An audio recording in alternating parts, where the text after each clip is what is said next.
Good morning. Today we are going to discuss financial intermediaries.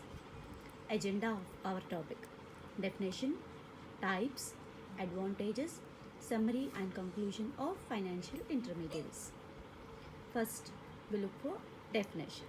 Financial intermediaries hold a very important role in the flow of money in the financial world. The assistance of a financial intermediary is needed by companies who want somebody to act as a middleman in raising money from the investors. Meeting up between these two parties are often very difficult without the help of financial intermediaries. Example of Unixum. Now, types of financial intermediaries: insurance company, mutual funds companies, non banking financial companies, investment brokers, investment bankers, escrow companies, pension funds, collective investment scheme. Now, insurance companies. Insurance companies concentrate on fulfilling the insurance needs of the community both for life and non life insurance. These companies offer products that allow investors to select the kind of policies to suit their financial planning needs. These companies also offer policies for funding a child's education and marriage and providing a steady income for the aged through immunities and pensions. Mutual funds. Organizations satisfy the needs of individuals, investors through pooling resources from a large number with similar investments goals and risk appetite. The resources collected are invested in the capital and money market securities. The returns are distributed to investors, optimizing the return for the investors. A mutual fund refers to a funds raised by a financial services company by pooling the savings of the public. It is invested in the diversified portfolio with a view to spreading and minimizing risk. The fund provides investments avenue for small investors who cannot participate in the equities of big companies. It ensures a low risk, steady returns, high liquidity, and better capital appreciation in the long run. How do mutual funds work? First, how do mutual funds work? Investors given back to returns that generates securities which is invested in funds pool their money in. These are the diagram of how to funds in mutual funds. Micro.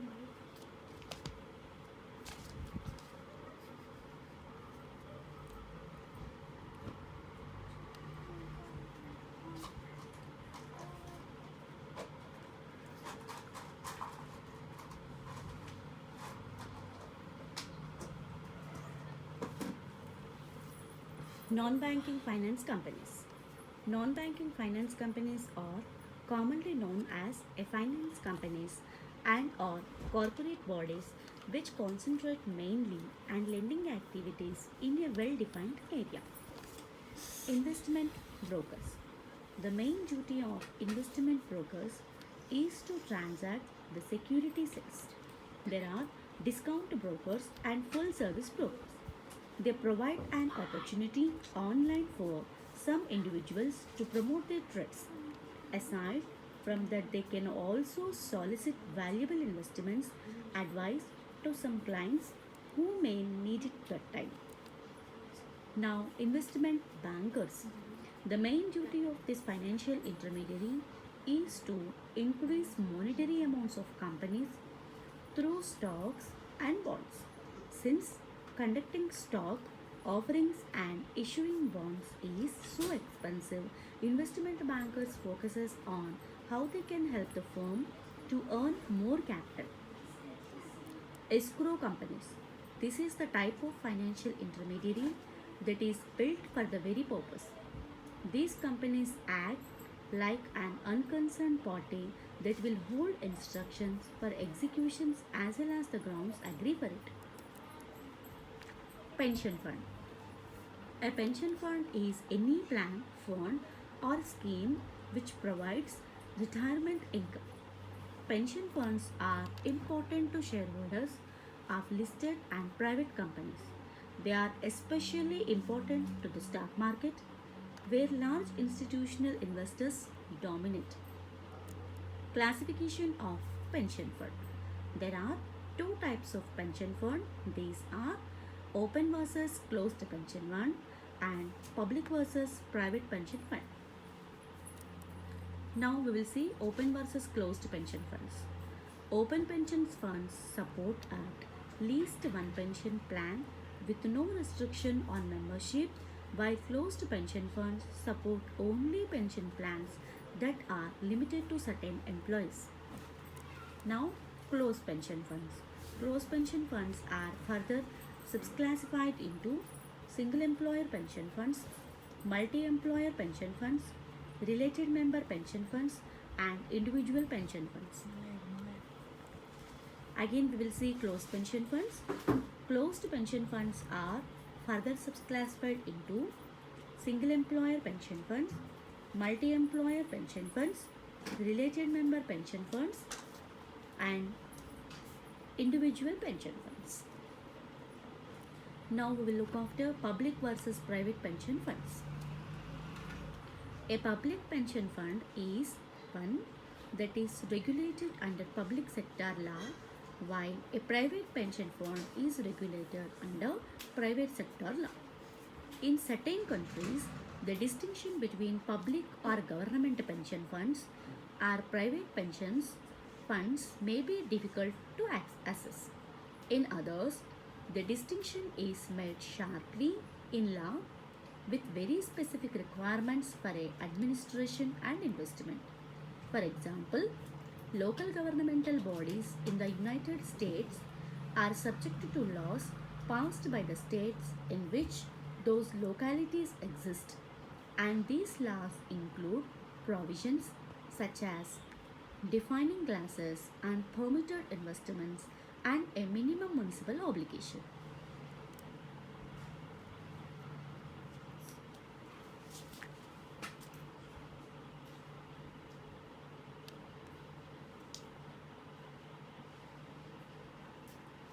Collective investment scheme. A collective investment scheme is a way of investing money alongside other investors in order to benefit from the inherent advantages of working as a part of group.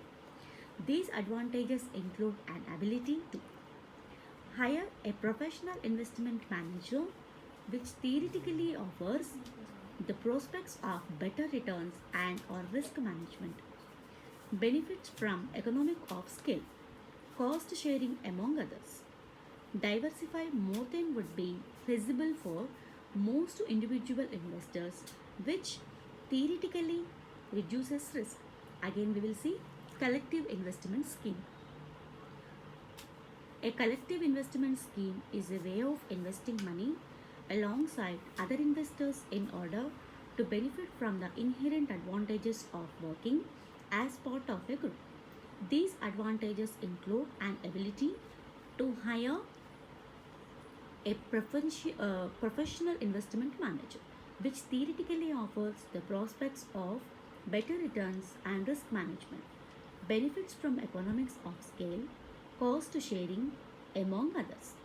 Diversify more than would be feasible for most individual investors, which theoretically reduces risk. Now, advantages of financial intermediaries.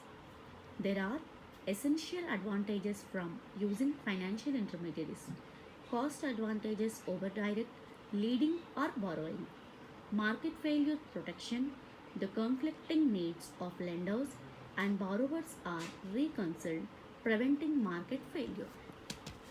Current scenario of financial services. Conversation 2. Dynamism. At present, the financial system in India is in a process of rapid transformation, particularly after the introduction of reforms in the financial sector. The main objective of the financial sector reforms is to promote an efficient, competitive and diversified financial system in the country. This is very essential to raise the allocative efficiency of available savings, increase the return on investment and thus to promote the accumulated growth of the economy as a whole. There have been phenomenal changes in the money market, securities market, capital market, debit market, and the foreign exchange market. At present, numerous new financial intermediaries have started functioning with a view to extending multifarious services to the investing public in the area of financial services. The emergence of various financial institutions and regulatory bodies has transformed the financial services sector from being a conservative industry to a very dynamic one. Emergence of primary equity market. The emergence of many private sector financial services have also been witnessed. The capital markets, which were very sluggish, have become a popular source of raising finance. The primary equity market has emerged as an important vehicle to channelize the savings of the individuals and corporates for productive purposes and thus to promote the industrial and economic growth of our nation. Process of globalization. The process of globalization have paved the way for the entry of innovative and sophisticated financial products into our country. Since the government is very keen in removing all obstacles that stand in the way of inflow of foreign capital, the potential abilities for the introduction of innovative international financial products in India are very great. India is likely to enter the fully convertibility area soon. Hence, there is very possibility of introduction of more and more innovative and sophisticated financial services in our country. Summary and conclusion. Financial institutions perform the vital role of bringing to together those economic agents with surplus funds who want to lend, with those with a shortage of funds who want to borrow. In doing this, they offer the major benefits of maturity and risk transformation. It is possible for this to be done by direct contact between the ultimate borrowers, but there are major cost disadvantages of direct finance.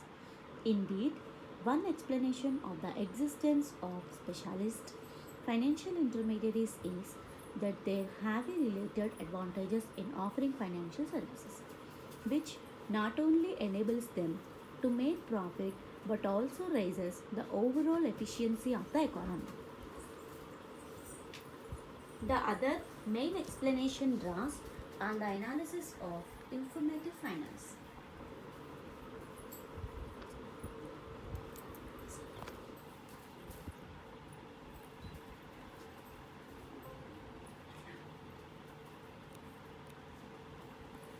Financial intermediaries definition.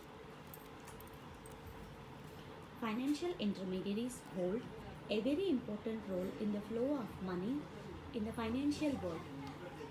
The assistance of a financial intermediary is needed by companies who want somebody to act as a middleman in raising money from the investors.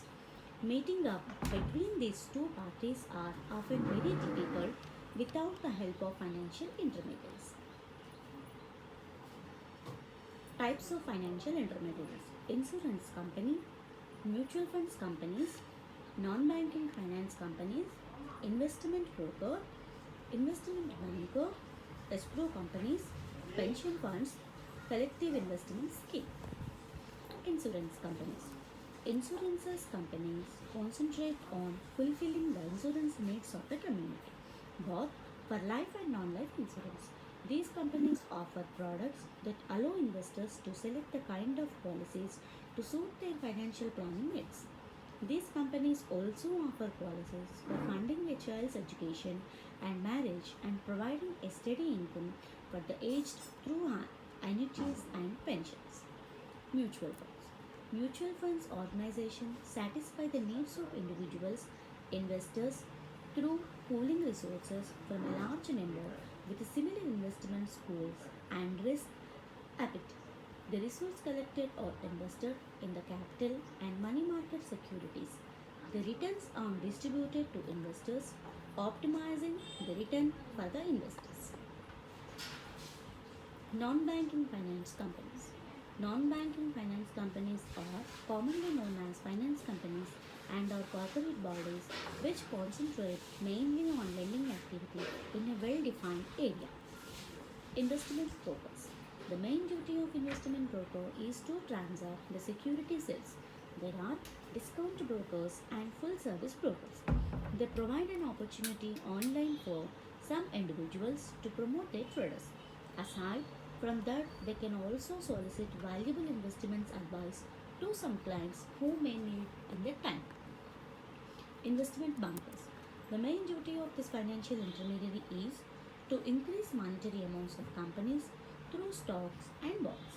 Since conducting stock offering and issuing bonds is so expensive, investment bankers focuses on how they can help the firm to earn more capital. Escrow companies. This is the type of financial intermediary that is built for the very purpose. These companies act like an unconcerned party that will hold instructions for execution as well as the grounds agree for it. Pension fund. A pension fund is any plan fund or scheme which provides retirement income. Pension funds are important to shareholders of listed and private companies. They are especially important to the stock market where large institutional investors dominate. Classification of pension fund. There are two types of pension fund: open versus closed pension fund and public versus private pension fund. Open versus and closed pension funds. Open pension funds support at least one pension plan with no restriction on membership, while closed pension funds support only pension plans that are limited to certain employees. Closed pension funds.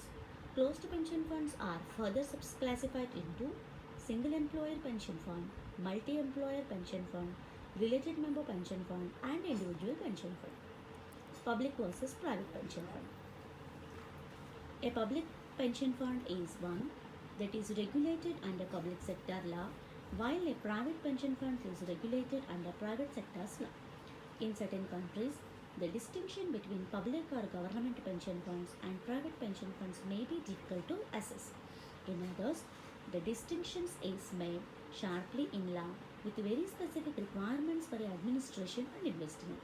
For example, local governmental bodies in the United States are subjected to laws passed by the states in which those localities exist, and these laws include provisions such as define classes of permitted investments and a minimum municipal obligation. Collective investment scheme. A collective investment scheme is a way of investing money alongside other investors in order to benefit from the inherent advantages of working as part of a group. These advantages include an ability to hire a professional investment manager, which theoretically offers the prospects of better returns and a risk management, benefit from economies of scale, cost sharing among others, diversify more than would be visible for most individual investors, which theoretically reduces risk. Advantages of financial intermediaries. There are two essential advantages from using financial intermediaries. Cost advantages over direct lending borrowing. Market failure protection. The conflicting needs of lenders and borrowers are reconciled, preventing market failure. Summary and conclusion. Financial institutions perform the vital role of bringing together those economic agents with the surplus funds who want to lend with those with a shortage of funds who want to borrow. In doing this, they offer the major benefits of maturity and risk transformation. It is possible for this is to be done by direct contract between the ultimate borrowers, but there are major cost disadvantages of direct finance. Indeed, one explanation of the existence of specialist financial intermediaries is that they have a related advantages in offering financial services, which not only enables them to make profit but also raises the overall efficiency of the economy. The other main explanation draws and the analysis of inferred facts. Thank you.